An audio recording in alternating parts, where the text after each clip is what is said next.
Nous ouvrons ce journal par les conclusions de la 44e session ordinaire de la conférence des chefs d'État et de gouvernement de la CEDEAO qui s'est achevée hier à Yamoussoukro. Le président du Faso y a reçu les félicitations de ses pairs pour ses efforts en faveur de la libre circulation des personnes et des biens dans l'espace CEDEAO. Retour sur la clôture des travaux avec nos envoyés spéciaux Oumarou Zungrana et Aboubakar Sagnon.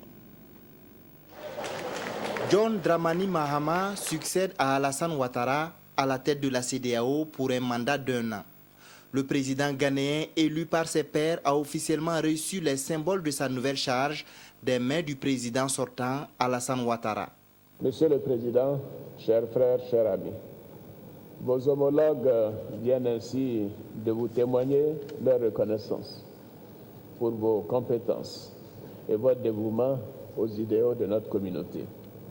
Je voudrais vous assurer de notre soutien total et je souhaite que votre mandat soit fructueux pour notre région.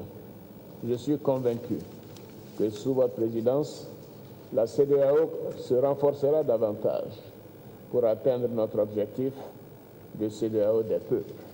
John Dramani Mahama a remercié les chefs d'État pour la confiance placée en sa personne et au peuple ghanéen. La consolidation de la paix et de la sécurité, la lutte contre le chômage des jeunes, le développement et la réalisation des infrastructures économiques dans l'espace communautaire seront les priorités du nouveau président en exercice de la CEDEAO.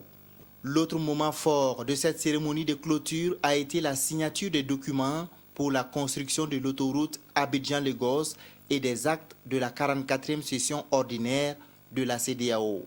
À travers les conclusions de cette rencontre, les chefs d'État et de gouvernement se sont engagés à accroître les performances économiques régionales et à consolider le marché commun. La conférence réitère ses décisions du sommet de Dakar sur le tarif extérieur commun de la CEDEAO.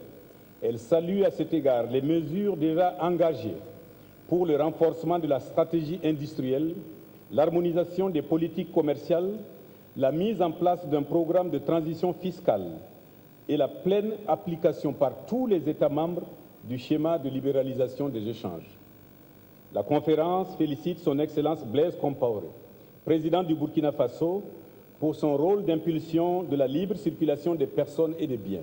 Les chefs d'État et de gouvernement ont entériné l'approche progressive pour la réalisation de l'union monétaire à l'horizon 2020.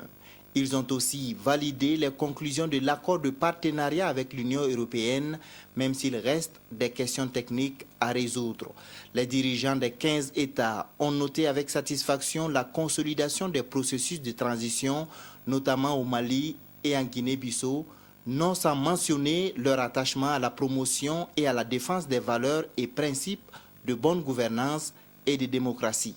Dans la perspective des importantes élections prévues en 2015 au Burkina Faso, en Côte d'Ivoire, en Guinée, au Nigeria et au Togo, la conférence exprime sa ferme détermination à contribuer à ce que ces scrutins se tiennent dans un environnement paisible, consensuel et en conformité avec les normes régionales.